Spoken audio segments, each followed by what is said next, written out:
Sa kabila ng kanyang mga pagbibiro, naging emosyonal ang komedyanteng si Rufa May Quinto matapos makapagpiyansa para sa kasong paglabag sa Securities Regulation Code.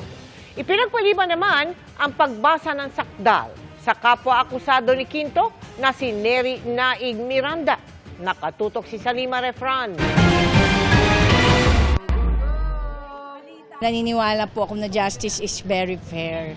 So kaya uwi na ako, go home. Pansamantalang nakalaya matapos makapagpiyansa ang aktres na si Rufa May Quinto. Nagbayad ng kabuang piyansang 1.7 million pesos si Quinto para sa 14 counts ng paglabag sa Securities Regulation Code. Kaugnay ito ng pagiging endorser ng skincare company na Dermacare na kumuha umano ng investments kahit walang permiso mula sa Securities and Exchange Commission. Ako po ay isang komedyante, hindi po ako negosyante. Kaya kahit kailan, hindi po ako nagne-go-go-go-show.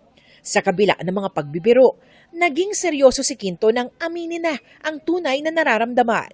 Nakaka-nervous po lahat ng nangyari sa akin, nakakalungkot. Pero naniniwala po ako na ang katotohanan magpiprevail. And naiyak ako kasi ang sarap maging malaya.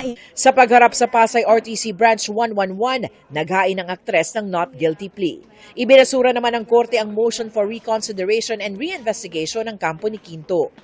Pumarap rin sa korte ang kapwa-akusado ni Quinto na aktres at social media personality na si Neri Naig Miranda, na kasama ang asawang si Chito Miranda. Ipinagpaliban ng korte ang pagbabasa ng sakdal sa kanya. May mga pending motion. Tumangging magbigay ng dagdag pahayag si Naig Miranda at kanyang mga abogado. Sabi ni Prosecutor General Richard Fadulion, iaakyat sa Department of Justice ang pagdinig sa reklamong syndicated estafa laban kay Naig Miranda.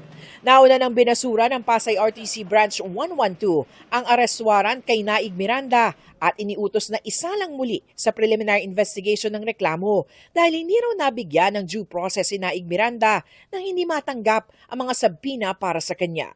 Bukas naman dito ang kampo ng mga complainant. They are availing the remedies. Karapatan naman po nila yon, but still the facts remains na may mga private complainants. Para sa GMA Integrated News, Salima Refran, nakatutok 24 oras.